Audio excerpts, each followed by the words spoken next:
There are those of us who make our livelihood when people gather en masse.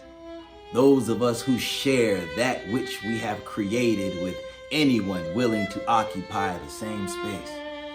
Ordinary stages, rooms, and terrains become sacred when artist and audience agree to meet somewhere in the middle in hopes that all will leave this place altered and for the better. There are those of us who make our livelihood when people gather en masse. Those of us who live to astonish those who live for the live, for the thrill of the I was there bragging rights where one can't wait to go ooh at the sight of a grand slam, 3-point game-winning buzzer beater, first round knockout, hat trick, goal!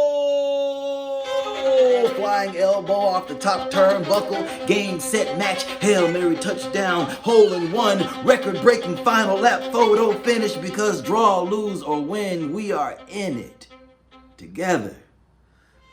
There are those of us who make our livelihood when people gather en masse, those first to arrive and last to leave, the carriers and cultivators of scholarship and ologies, entrusted with passing down the knowledge they've acquired in order to feed hungry minds with the know-how to not only hold a pencil but to think for themselves. Those often undermentioned, underappreciated, and underpaid, but still charged with tending to the gardens of our future. Oh, there are those of us who make our livelihood when people habitually and ritually gather en masse. Those of us who deliver words from on high and touch and agree and know where 2 or 3 are gathered, there I am with them, and one can feel spirit.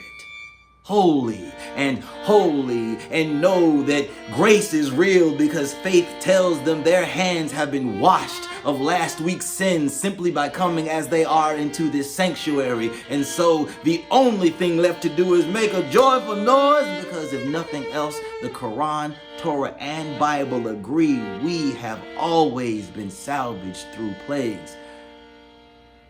There are those of us who make our livelihood when people gather en masse, but our time has been cut short.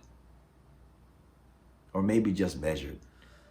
Or perhaps it's patiently waiting for us to recognize how much time we've been wasting outside of ourselves, for we agree touching isn't for the best, at least not at this moment, for there is too much to be salvaged and this life is not everlasting. Those of us who make our livelihood when people gather en masse know the power of contagiousness. How thriving is knowing you've reached tens, hundreds, thousands, millions, and infected them with little pieces of replicated you. Knowing that something spoken, sung, danced, or played has wormed its way into open hearts and minds and caused a little good trouble and or inspired reconsideration, shared communally and communicably with those who love/live to gather en masse. So that is what we must do with this time.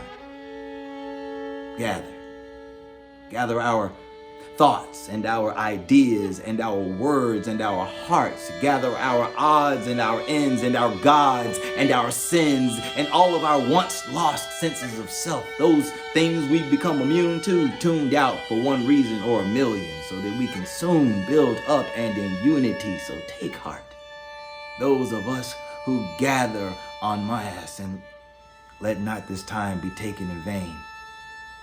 Take time to mourn our losses and celebrate our gains. And fear not, but we will gather again.